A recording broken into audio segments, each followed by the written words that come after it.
Hi, இன்னைக்கு இந்த video எதுக்கு அப்படின்னு பார்த்தீங்கன்னா, எல்லாரும் என்கிட்ட வந்து ஒரு கொஷின் காமனாக கேட்குறாங்க. அது என்னென்னா, நீங்கள் நிறைய ட்ரிப்ஸ் போகிறீங்க, நிறைய பிளேசஸ் எக்ஸ்ப்ளோர் பண்ணுறீங்க, ஆனால் ஒரு குட்டி குழந்தைய வச்சுட்டு இது எல்லாமே பண்ணுறீங்க, எப்படி பாசிபிள்? அவன் எப்படி உங்களுக்கு சப்போர்ட் பண்ணுறான்னு.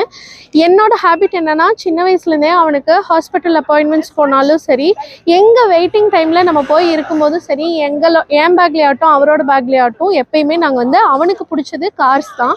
அந்த டாய்ஸை நாங்கள் கேரி பண்ணுவோம்.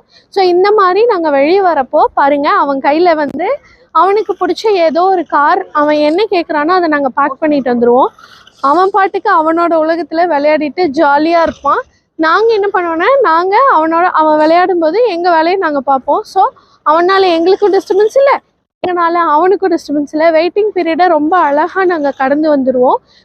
இன்னும் என்னென்னா, மொபைல் நிறைய பேர் கொடுப்பீங்களா அப்படின்னு கேட்குறீங்க. நான் வந்து மொபைல் எதுவுமே அவனுக்கு கொடுக்க மாட்டேன். ஏன்னு கேட்டிங்கன்னா, இன்னுமே அவனுக்கு வந்து ப்ளே ஸ்டோர் தெரியாது, மொபைல் யூஸ் பண்ணுறது பெருசாக தெரியாது.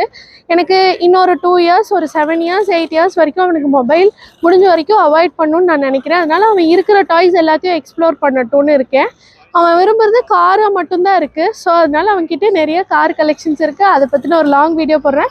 நீங்கள் எங்களோட ட்ரிப் பெல்ஜியம் போயிருக்கோம். இது வந்து நாங்கள் பெல்ஜியமில் எடுத்தோம். அந்த ட்ரிப் வீடியோஸ் பார்க்கணுன்னா கீழே லிங்க் பண்ணியிருக்கேன், லாங் வீடியோஸ். மறக்காமல் கிளிக் பண்ணி பாருங்கள். தேங்க்ஸ் ஃபார் வாட்சிங். டாடா, பாய்.